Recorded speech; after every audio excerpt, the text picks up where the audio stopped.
Hey all welcome back to another mini vlog of day 43. ಇವತ್ತು ಸುಧೀರ್ದು birthday ಇತ್ತು. ಅವ್ರಿಗೋಸ್ಕರ weight ಮಾಡ್ತಾಯಿದ್ವಿ, ಎಷ್ಟೊತ್ತಾದರೂ ಬರಲೇ ಇಲ್ಲ. ಸರಿ ಅವ್ರು ಬರೋ ಅಷ್ಟರಲ್ಲಿ ಅವ್ರಿಗೆ ಕೇಕ್ ಅಟ್ಲೀಸ್ಟ್ ತಂದಿಡೋಣ, ಅವ್ರು ಬಂದಾದ್ಮೇಲೆ ತರೋಣ ಅಂತಂದರೆ ಅವ್ರು ಅಷ್ಟೊಂದು ಇಷ್ಟಪಟ್ಟು ಮಾಡಲ್ಲ.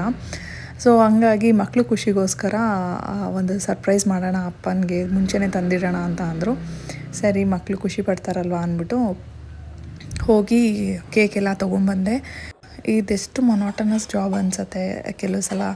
ಅಂದರೆ ಈ ಅಕ್ಷಯ ಪಾತ್ರೆ ಇದೆಯಲ್ವ ನಮ್ಮ ಮನೆ ಸಿಂಕ್ ಬೀಳ್ತಾನೇ ಇರುತ್ತೆ, ಪಾತ್ರೆ ತೊಳೆದಷ್ಟು ಬರ್ತಾನೆ ಇರುತ್ತೆ, ಮತ್ತೆ ಮತ್ತೆ ಅದು ಫಿಲ್ ಆಗ್ತಾನೆ ಇರುತ್ತೆ.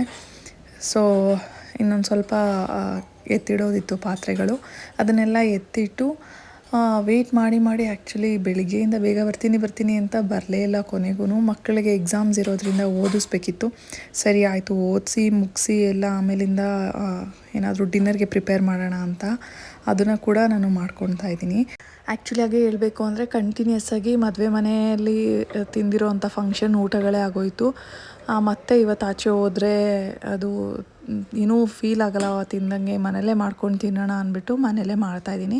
ಹಂಗೆ ಸೈಮಲ್ಟೇನಿಯಸ್ ಆಗಿ ಸಿದ್ಧಾಂತ್ಗೆ ಅಲ್ಲೇ ಓದಿಸ್ಕೊಂಡು ನಾನು ಹಂಗೆ ಪ್ರಿಪೇರ್ ಮಾಡೋಣ ಅಂತ ಮಾಡ್ಕೊಳ್ತಾ ಇದ್ದೀನಿ. ಅವ್ರಿಗೆ ಓದ್ಸೋಕೆ ಕೂತ್ಕೊಂಡ್ಬಿಟ್ರೆ ತೀರಾ 8 ಗಂಟೆ ಆಗೋಗುತ್ತೆ. ಮತ್ತೆ ಯಾಕೆ ಶುರು ಮಾಡಿಕೊಂಡ್ರೆ ನಮ್ಮ ಊಟ ಎಲ್ಲ 9:30ವರೆಗೂ ಆಗೋಗುತ್ತೆ. ಸೊ ಹಾಗಾಗಿ ಅದಕ್ಕೆ ಮುಂಚೆನೇ ಮಾಡೋಣ ಅಂದ್ಬಿಟ್ಟು ಅವ್ನಿಗೆ ಓದಿಸ್ಕೊಂಡೇ ಪ್ರಿಪೇರ್ ಮಾಡ್ತಾಯಿದ್ದೆ. ಪನ್ನೀರ್ ಕರಿ ಮಾಡ್ತಾಯಿದ್ದೀನಿ. ಜನರಲಿ ಇದನ್ನು ಮ್ಯಾರಿನೇಟ್ ಮಾಡಿ ಕೂಡ ಮಾಡ್ಕೋಬೋದು. ಇವತ್ತು ಟೈಮ್ ಇಲ್ಲ ಅಂದ್ಬಿಟ್ಟು ಡೈರೆಕ್ಟಾಗಿ ಹಾಗೆ ಮಾಡ್ತಾಯಿದ್ದೀನಿ.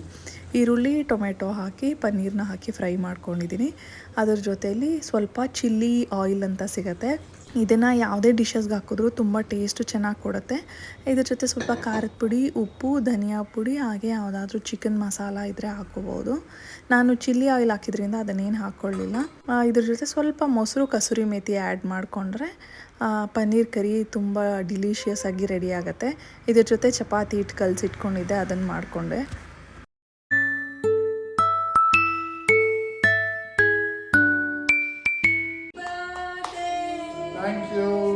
ಯಾವಾಗೆಲ್ಲ ಬೇಗ ಬರ್ತೀವಿ ಅಂತ ಹೇಳಿರ್ತಾರೋ ಆವತ್ತಿನ ದಿನವೇ ಲೇಟಾಗಿ ಬರೋದು. ಅದೇ ಥರನೇ ಆಯಿತು ಇವತ್ತು ಕೂಡ. ಬೇಗ ಬರ್ತೀನಿ ಅಂತ ಲೇಟಾಗೇ ಬಂದರು.